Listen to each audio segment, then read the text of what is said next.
I didn't even drop my grocery bags before I saw it. Martha was leaning over my 6-month-old's crib, her hand trembling as she shoved a long cotton swab into my daughter's mouth.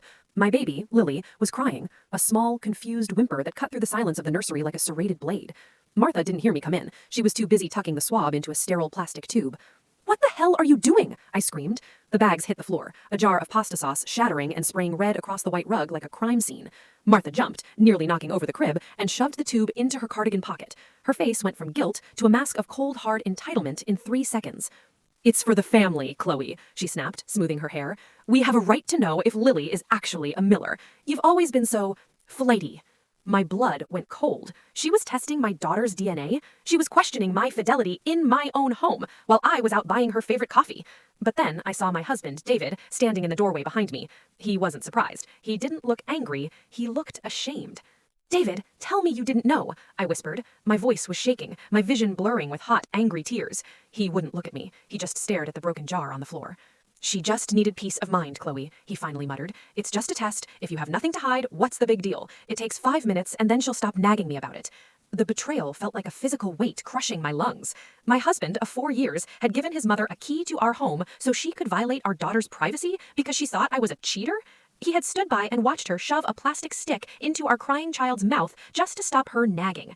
I grabbed the tube from Martha's pocket. She tried to slap my hand away, but I was faster. "Get out," I said. My voice was eerily calm now, the kind of calm that comes when you realize the person you love doesn't exist. "Both of you, now." "You can't kick David out of his own house," Martha huffed, crossing her arms. "And I'm not leaving until that swab goes to the lab."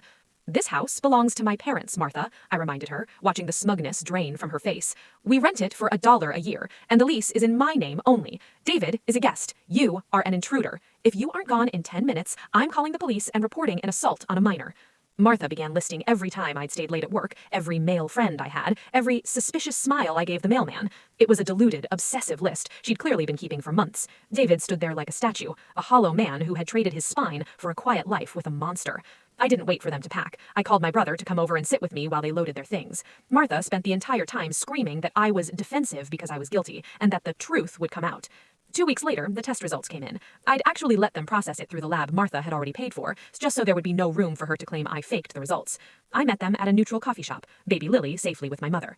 Martha snatched the envelope. She ripped it open, her eyes darting over the text, looking for the 0% that would justify her hatred.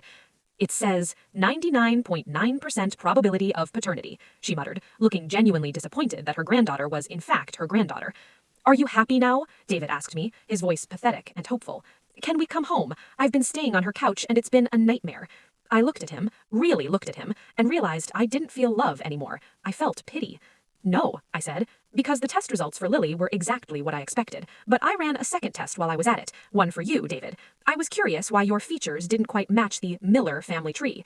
I slid a second piece of paper across the table. Martha's eyes went wide. "What is this?" David frowned, reading the results. "It's a maternity test, David. Turns out, Martha, you're right. Family blood is very important. Too bad David isn't actually your biological son. It seems you were projecting your own secrets onto me all along. I guess your husband never found out about your little flighty phase 30 years ago." The look on Martha's face was worth every cent of the legal fees. She had spent decades hiding her own affair, only to have it exposed because she couldn't stop herself from attacking mine. I walked out of the coffee shop and didn't look back. I had a daughter to raise, and I was making sure she grew up in a house where family meant honesty, not a sterile plastic tube.